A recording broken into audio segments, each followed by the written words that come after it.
Hey, ladies and gentlemen, welcome to the Vicki Chats podcast. I have a very, very special guest in the studio today. We are joined by a woman whose life proves that purpose doesn't whisper. It calls. It calls you by name, Karmin Teague. Yes, it does.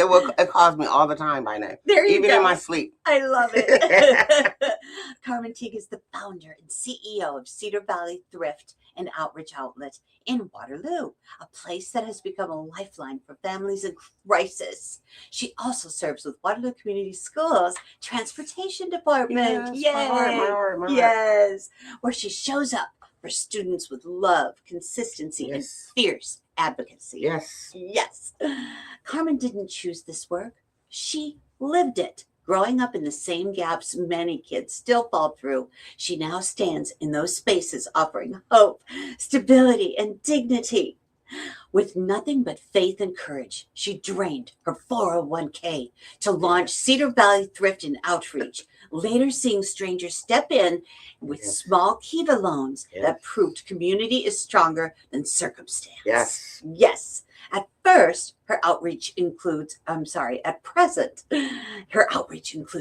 food programs, mentorship, a day with the woo, Special Olympics support, and countless acts of compassion, all ensuring that no child is left out because of money. Ladies and gentlemen, let's offer a warm welcome to Karmin Teague. Yay! Yay! Hello, good morning. Hello. All right. So for listeners meeting you for the first time, when you strip away all titles and roles, who is Karmin Teague at her core? Everything I do is rooted from faith and family and community. I don't like chaos, but I do good with positive chaos because, you have to figure out a way to turn it into positive. I can take a negative and figure out in a few minutes what I can do as a person, helping my community, family, friends, whoever. I don't care if I've never seen you before. And I'm going to come up with a plan that'll help you. The only thing is, at times, I do not know when to shut it off. There is no off switch. That's not a bad thing. Yeah, it's not. Not a bad thing I don't think so. I love it. So what's a fun or surprising fact about you that doesn't usually make it into your official bio, Karmin? Well, by now you probably figured it out, but if you don't actually get to see me like now or talk to me, I am really a fun, loving, caring person. I like to take something that's heavy on somebody's heart and make it light, because that's what I do for me. Because you cannot start healing and accepting anything if you're still carrying around a heavy burden. So I might be laughing, but on the inside, my heart is really crying for you. But that's okay. That's what I need to do. But what I need to do is protect the happiness, the future. And it might not even come out like we wanted to, but it's better than it was. So we can use it day by day to make it better and keep going. So that's what a lot of people would know. They would be like, Karmin's up all night. No, I don't stress. I really, really don't. I gave that up when I quit worrying about me. There you go. I love it. So what's a fun, surprising fact that doesn't usually make it to your bio?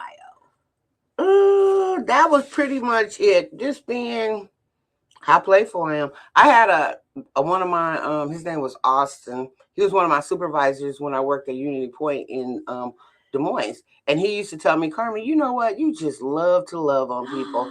And I could not understand what he was saying at the time, but he is so true. Just like last night, I called a parent who is struggling, and I met her through my bus route, which that's why I love my bus route, because I get to meet individuals out in the community and I can see things.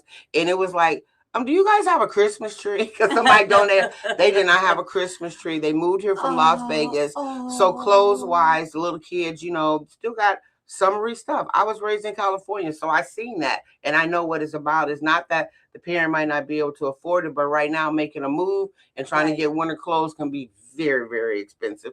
But the little girl also has a disability. She's 9 years old and she only has 60% usage of her lungs. So she's on oxygen. So my heart could not rest until we had a donation from some wonderful ladies out of Waverly the other day.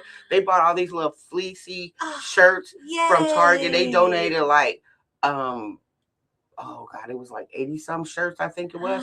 So I made sure that her and her little brother got some of the warm stuff. So see, that's what people don't understand. Even though my shop hours are Monday through Friday, Monday through Friday, 11 to 3. On Saturday, it's till 4. But I don't stop because I was at home washing my dishes, which I knew was easy for me to give up the dishes to call her because I didn't want to wash the dishes. No way. But I had it came on my mind and my heart, and I had to make sure. But in the process of talking to her, she has a little part-time job, and she was like, I really just would love to be able to work with kids. Here I go again. Oh, you need to apply to Waterloo schools. Yes. You know, you could be a monitor on the buses. So I left her last night with things that can make her family be better. Ooh. So see, I'm not just one you come in, oh, I need a pair of shoes, I throw you the bag and you leave. I get to talk to people, I get to know their hearts. So therefore I feel like I can really help because I know. Oh, I don't give up. Mic drop. I don't give up. Yes.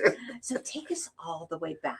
What is one of your earliest childhood memories that shaped who you are today? My great-grandfather. He was the type, every Sunday we went to Sunday school, we went to church, and then we always went to great-grandma's house for dinner. And she would start cooking the night before. I mean, long table, everything set out. And no matter whether it was 5 of us or 20 of us, it seemed like it was always enough food. It was always enough food for breakfast the next morning.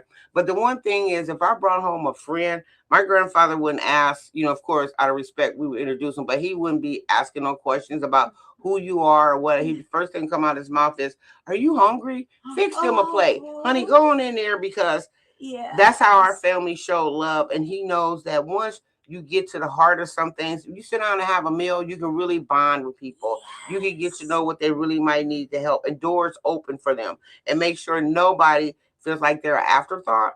So that's what I remember from my great-great-grandparents' house.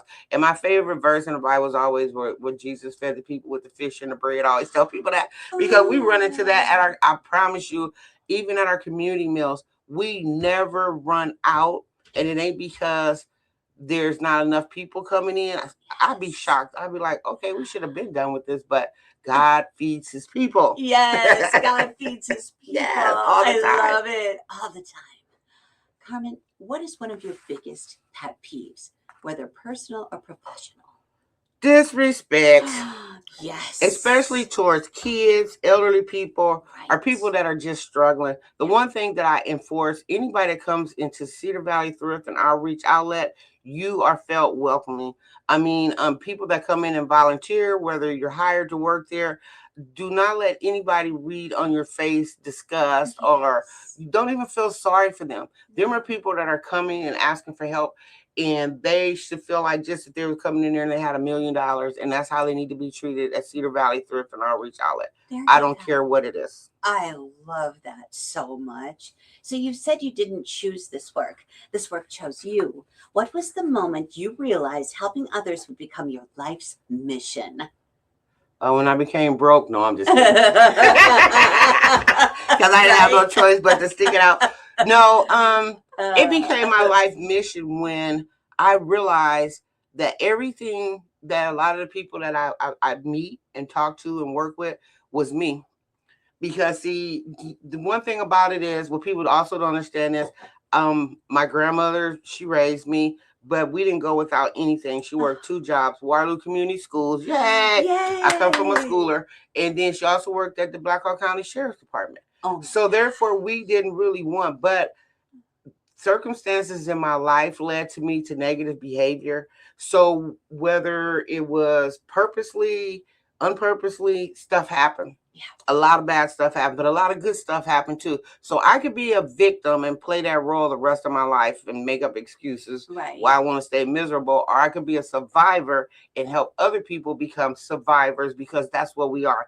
We do not have to let our past still mold us. We can use our past to make us better. And that's how, when I realized I have something in common with everybody that comes in there, it might not be the exact same episode or incident, but we are still connected. So that's when I know, hey, not only that, every time I was ready to close the door, God opened it back up. So what can you do? What can you do? That's the biggest boss of bosses. Right? The biggest boss of bosses. Yeah. I love that. So, okay, Starting Cedar Valley Thrift and Outreach meant draining your 401k and using the last funds from your father. What gave you the courage to take that leap? God, because I am a person, I'm not an impulsive person, Yes. and I am a planner and I'm a thinker. What happened is I moved back to Waterloo from Des Moines, which I was there leaving an abusive marriage. Well, all the way to Atlanta, but anyway, that's okay. I'm fine. I am so fine. And he used to, because God takes care of everybody. I mean, not in a bad way. He's out there now. He's healthy. We're not friends or anything, but I still wish the best for him. And that's when you know you're doing some healing. But I needed to go away to heal, instead of with scabs and study peeling off. I had to go away and heal. So what happened was when I decided to come back, I realized we didn't have St. Vincent, the thrift store of it anymore. And when I was going through my struggles, that store saved my life. If nothing else, to go over there, my grandmother would be over there. Elderly's out our neighborhood. It was also therapeutical. It was more than a thrift store.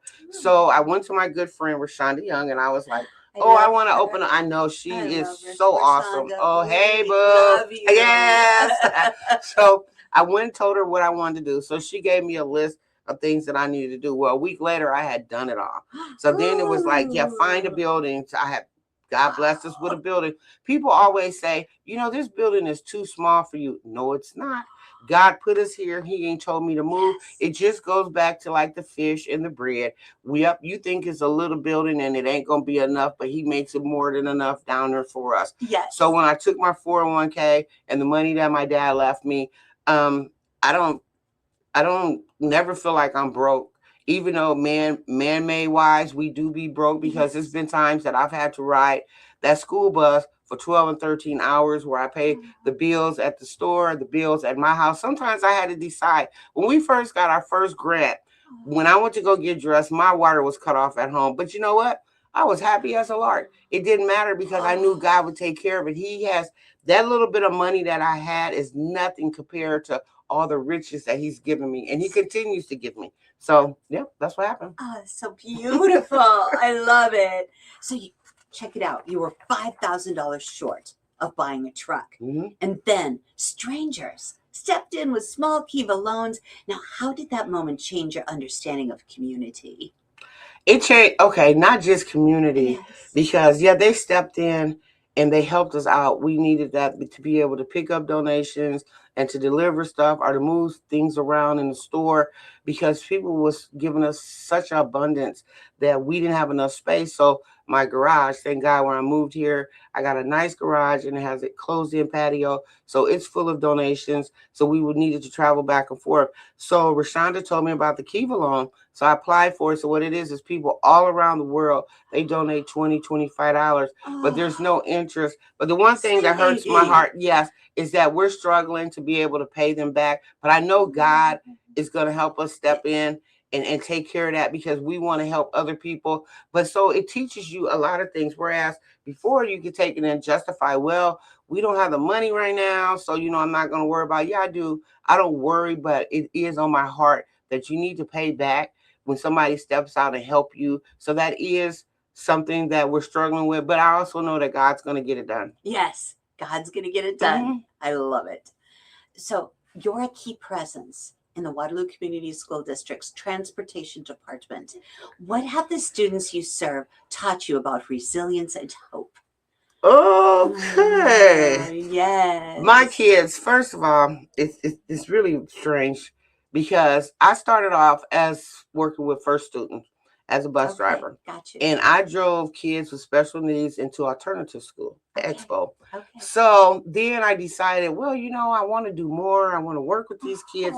So I left the bus and I went into the actual classroom. Oh, yes. But why did God take the kids that was on my bus and put them in the classroom with me? Right? To show you, because it was like, okay, it must be something that I need to be doing.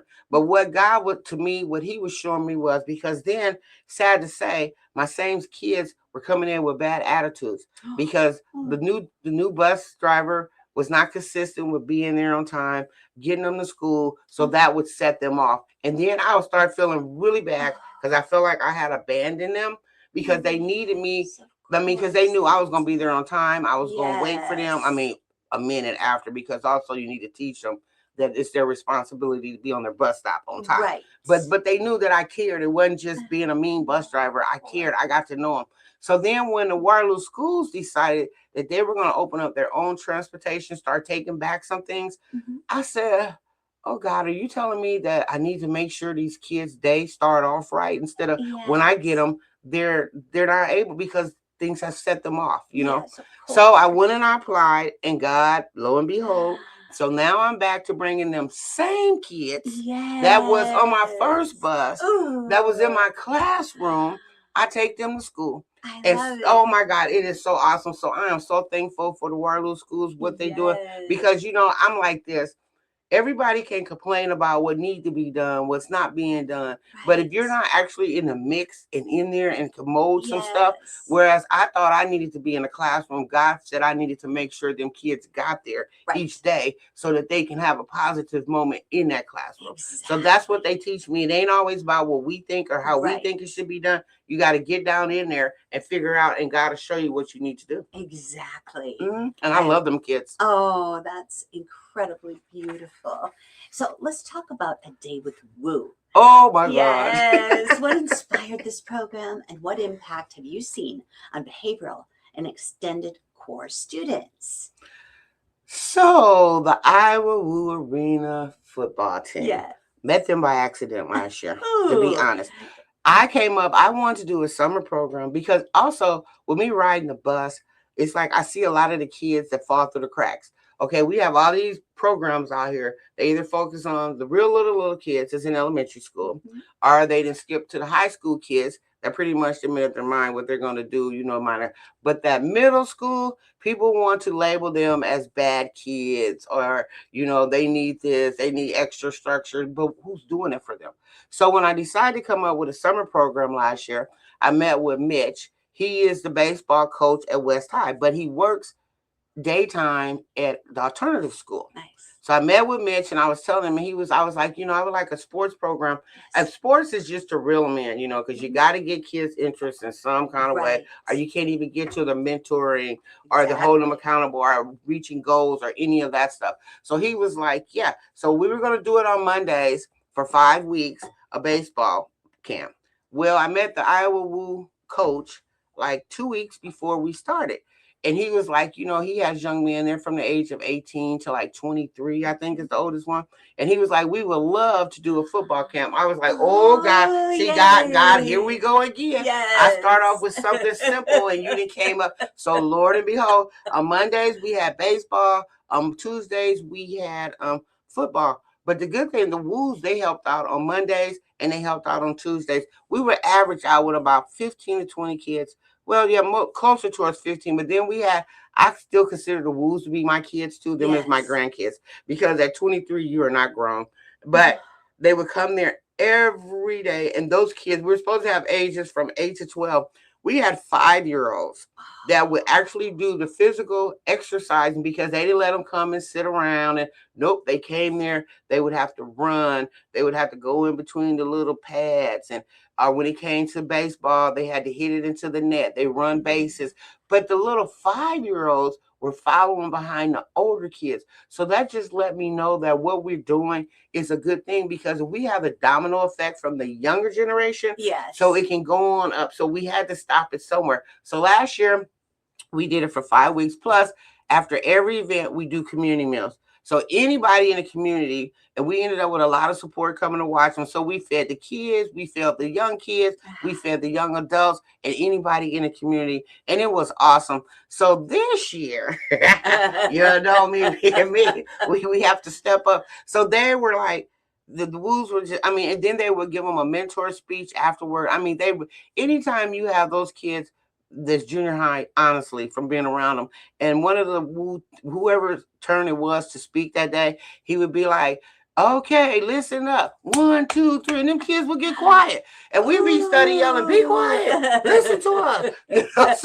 Yeah, you know what I mean? Even your own grandkids, you know? Wow. Yeah, so it showed that we had to get people that they could relate to, closer to their age, people that look like them, and they listened to them. And I mean, they were asking them questions like, what do you want to be if you want to own your own business? Like one kid said he wanted to own his own football team. He was going to call it the Snakes. I mean, but these other little kids, this one kid wanted to be a dancer, and it was a young man, which I'm not saying they can't, but to be willing to say that in front of his other peers, and not, you know, how society can be. Yes, so right. I love the Woo. So this year, we are connecting with, we've already got it set up. We're just working for a date and time. So the Iowa Woos, we're sponsoring them. So we're collaborating with the Iowa Woos, but we're collaborating with the Waterloo schools too. Yes. So when they have their Special Olympics, we're going to be there, Cedar Valley and the Iowa Woos, to help with that. Then Cedar Valley and the Woos, we're going to serve lunches, because I guess in the past they brought their own. Yeah. So we're going to do lunches. Then the Woos are going to do a mini football camp for the Corps. So for the kids that might not be able to come out and do the regular field work with it, but they are more than welcome, because we will accommodate them. There is no accommodation that I'm not going to come up with. And the Iowa coach, his name is Vicki, the Iowa Woo coach, he is really awesome too about that, and his players. So then after that, the same kids that I drive on my bus at the alternative school, because they're considered behavioral. They're not allowed to go to a lot of different other activities. So this year, every year they have a cookout. So this year, Cedar Valley and the Iowa Woos are going to show up, and we're going to be at their cookout. We are going to supply the meat. They're going to bring the sides, and the Woos are going to interact with them, talk to them, mentor them, and maybe play a little game. And then this year, the Woos want to do 2 sessions of our football camp. Oh, I am so excited. Do you imagine how many people I get to feed? See, I'm about to feed him. Exactly. But no, don't get me wrong. I like the mentorship. Yes, of course. You know, the mentorship that comes along with it. Right. But it's amazing, because none of these young men are from, well, we have a couple that are from Iowa, but the majority are from Texas, St. Louis, all them southern states. And a lot of them have went through stuff that these young kids are going through. But look at them today. So it gives them hope. Look at them today. So your outreach feeds families, provides clothing, and meets immediate needs. But it also brings structure, consistency, and emotional support. What's the story that captures that bigger impact?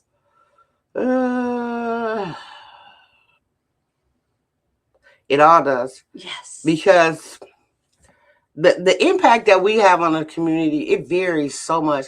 I can't even say, like, even the things that she just named, it's so many other things that we end up doing. Okay, like we had, when it comes to, like, when we had the shutdown of the food stamps, at our store, every second and fourth Saturday of the month, we are a food pantry. We have partnership with the Northeast Iowa Food Bank. Nice. So people can come in and get food. But during the week, if they need something, they can still come to us, and we would give them food boxes. If you need clothing, and we work with pretty much all the outreach services. They know about us. So if they have a family in need of clothing, they can come to us, and we'll try to give them 5 free outfits and a pair of shoes. Hopefully one of the outfits is so a parent can get a job or even go to church, which we don't ask that at all. There's no question asked. But if they have 5 kids, each one of those kids get 5 outfits. Wow. We do sell some stuff so we can pay the bills, which we're struggling with that one. Yes. But like our clothing for kids is $2, adults is $4, and we really get nice stuff. I mean, like Nike outfits, we get a lot of stuff with tags. We've had dresses with $220 on. Yeah, that one we did sell for $20. But all of that money goes back into so we can keep the lights on and the water. Yeah, their water on, even if mine's is off. But then also we had a young lady that died at a very young age. Her son found her. They didn't have anything to bury her. So we sold dinners and we raised $500 to go towards her burial. We've helped out. I mean, we will sell some meals. We will ask for help. So it's like a lot of variety of stuff. The people come in there, even though it might not be listed. That's why we say, come on in. Even like right now, we have work study students that come into our store. Yes, I'm so sorry about that through the Waterloo schools. We have work study students, but they are special needs. They come to our store. Yes. We don't just let them, because I drive, with me being a driver during the day, I drive some of them to other sites. Yes. And they go in there and they work and they come on out. And I was like, well, did they give you a pop or anything? And they were like, no, I don't say anything else. But when they come to our store, we teach them to fill out like a fake time card. We have fake checks and we give them fake money. Then we teach them on Wednesdays that they can shop with the fake money and buy, because we want them to learn how to be as dependent on themselves as they can. We send them to these programs that's supposed to teach them to work in the community, but you're not teaching them that hopefully there's a reward at the end. Right. They just come in and they work and go home. I love my kids and everything, but I think I need a paycheck. Yeah. That's right. To make where I might even though I might spend it on the community, but at least I have that choice. So that not only that, people feel like because kids have disabilities that they might not be able to recognize what color they like or what style they like. We had one little boy, he was picking out his stuff, and one day his mom called the school and she was like, my son is coming home with all this nice stuff, but where is he getting it from? So there was like, you weren't even telling your mom, his communication with his mom, it wasn't bad, but he was just really quiet and withdrawn. So now he talks to his mom. He takes home bags of clothes, but he worked for them. He picked them. So then also we're collaborating with another program. It's called Gateway. Ooh. And that's with Expo at Central. Nice. But what it is kids with disabilities that have graduated, but they go to day programs. So they bring them to our store and we work with them on the same way. My goal, to be honest, is if the superintendent listens to this, is for I would like to turn my store over to the core community, the core kids at our school, and let them run it like Monday through Friday from school hours, let's say 11 to 2, where they can come in there and actually get work at running that store. Yes. Because anybody that come in there is going to be respectful, but it won't cost the school any money. Because we already paid somebody to work, and hopefully we could write grants to help support that, where they could come in there. Some of them could fold, some of them that's able can work with the community. Somebody that can count money, we would teach them how to count money, but let it be their spot instead of just going places and people are utilizing them and not giving them no reward. So that is my goal, and I am working on that. That's beautiful. Did you hear that, Dr. Jared Smith? Yes, talk to Karmin. Superintendent of schools. Yes, talk to Karmin. And of course, he's my son. So I found that out after I met you. I was talking to when we first met. I was telling Rashonda that I wanted to meet him. I said, I really wish I could get to talk to the superintendent. She's like, oh, that's Vicki's son. And I was like, oh, okay. She's like, I am going to really, really connect y'all. Connect y'all. But that had nothing to do with it because she said you were an awesome person. Oh, and we need to get the word out because God is study. Putting us in positions with the school system anyway. Because I'm already working with some awesome people on his staff.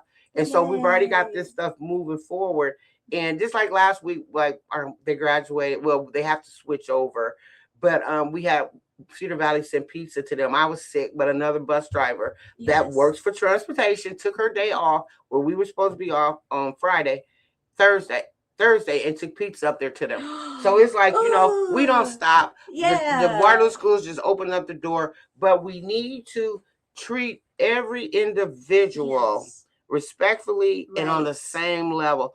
Do not imagine just because they have a disability. I have quite a few that you can't see them, but believe me, I do. And I'm not being funny or making up anything. I really, really do. So to also the simplest thing, the Woo's going to play football with a young lady because we're going to have kids in wheelchairs or whatever. They already said they're going to give her the ball and let her wheel herself right on down to the goal line. Right. But you think about the parent that now this kid has something maybe they can interact at home.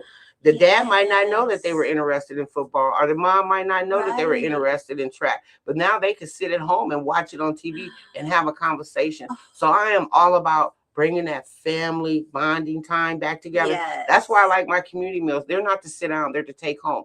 Because even if they just sit down over a styrofoam meal for 20 minutes, that's more than what we've been doing. Yes. I'm sorry. I just keep going on because this is my passion. Yes. I know. Don't be sorry. It's beautiful. No, because that's what I want. If we don't save our kids, then that's another one of my pet peeves. People always talking about, oh, these kids, we need to do this. Yes. And do you know, we have so many nonprofits out here that should be collaborating, because if I'm on Facebook and I'm reading about them and I don't know what they're doing, and see, the one thing about me is I'm a simple person. Like I said, I don't have all these BBBDHs and behind my name, which I used to think it was slowing me down, but no, it moves me forward, because see, I don't know what none of that means. All I know is we need to love on people and feed them and help them grow and mature and treat them with respect. Exactly. That is all I know. But if we had more that would come together, then we can really do some good. But God's going to take care of all of it. Yes. You know, many of your programs are powered by donors and small community contributions. So what would monthly donors make possible that isn't possible now? That is a prayer for me, that we can get monthly donors. Like, I'm going to be honest with you. Our rent is like $800 a month. Our Mid-America bill is like 140 something. Our phone bill is like 200.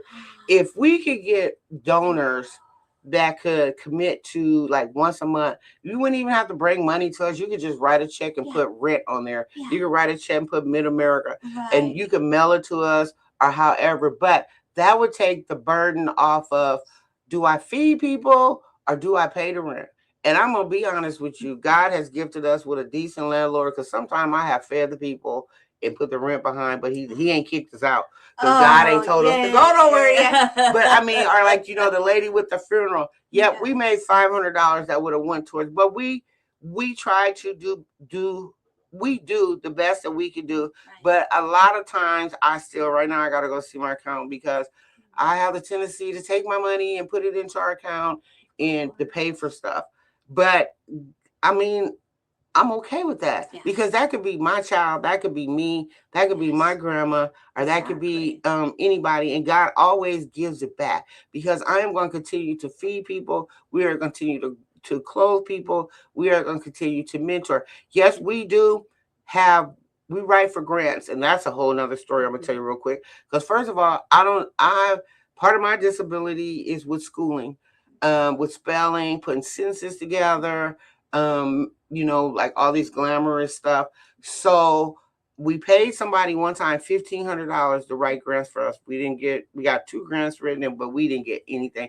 It wasn't even about us that they wrote. They made up their whole script. So then after that, I was like, God, please help us, because we were struggling. So I used to tell people I had a boyfriend. His name was Al. And Rashonda and they would be like, Karmin, who is Al? I said, you know that person where you could talking to and they make sentences and stuff for you? And she was like, you mean AI? I said, well, it was my boyfriend, Al. AI is your boyfriend. Yeah, but I quit Al. Now I go with Chat GPT. Oh, yes. Yeah, there you go. He's a little bit older. He's older. Yeah, but anyway, so I used that to write a grant, and we got it. But do you know, that simple act, how it built up my self-esteem, because one of mine was very low. Even though I'm helping other people, I have a hard time feeling or seeing my self-worth. So see, what I'm doing is still helping me. Yes. But you just don't have to be selfish with helping yourself. So now we've written a couple more and we received them. And it's funny because it's from organizations that people swear that they are just so hard to help people. No, if your heart is in the right place, the Guernsey Foundation, Northeast Iowa, McElroy, they will step up and help them kids in this community. And I give them all the utmost respect. So it's like all of this is growing. But do you know how many other organizations that really do need the legit help too? So if we could just get a few people to help us out monthly on a regular basis, that would lighten the burden, because I don't be asking for a whole bunch. People be like, you need to ask for more. No, because I still don't contribute. I have volunteers that contribute. We have volunteers like Base Barbecue that cooks our meat for us on every account. Even though he said I broke his turkey roaster last year. But anyway, we have the Waterloo East High girls basketball team that shows up with the coaches on Thanksgiving. Like this Thanksgiving, we went out and it was so cold that we was like, okay, it has to be people in libraries and in the bus station. That's where they go when it's too cold. Those kids and those coaches packed up and took meals and literally delivered them out. So see, we're there. And if we can help young adults make those major changes now and see what the community need, we are building and changing what we need to. So I just want to be able to keep our doors open. Yes, keep the doors open. And what's one moment from your outreach? A meal, a giveaway, a mentorship moment that still gives you chills when you think about it. We were almost done.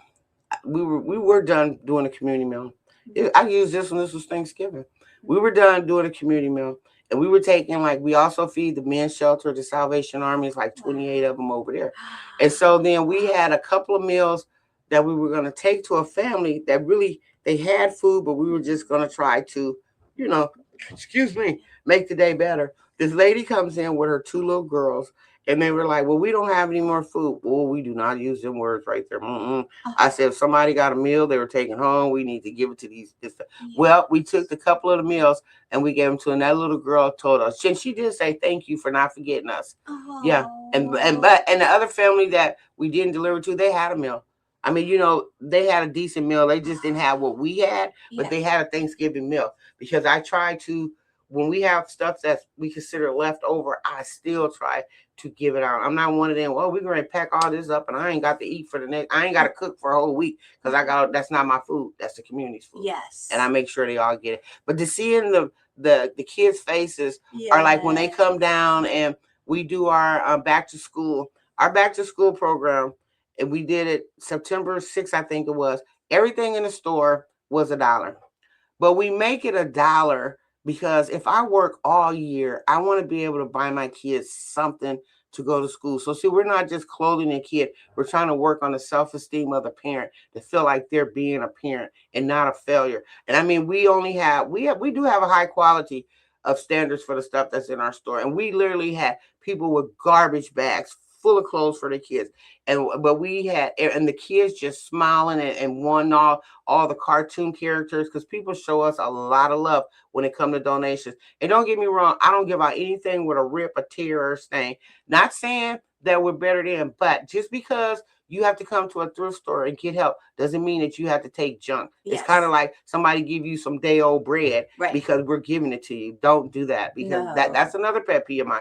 So then we have people with, then we did community meals. We gave out 240 some meals that day.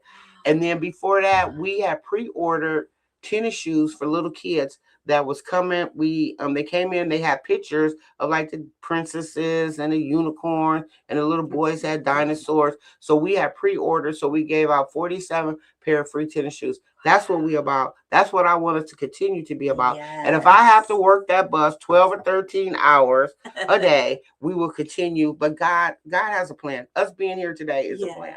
Yes, it's all part of the grand plan. It is. So you pour into so many people, Karmin. What personal routines, faith practices, or grounding habits help you to stay fueled and steady? I pray, and I believe this is not about me. Yes. God is only using me as a tool to take care of his kids. One day I was really upset because I feel like, you know, we say, oh, our families don't do this. Oh, our friends don't donate. Oh, they're at Goodwill shopping and they could be down there with us. Yeah. But you know what Rashonda told me is that we are all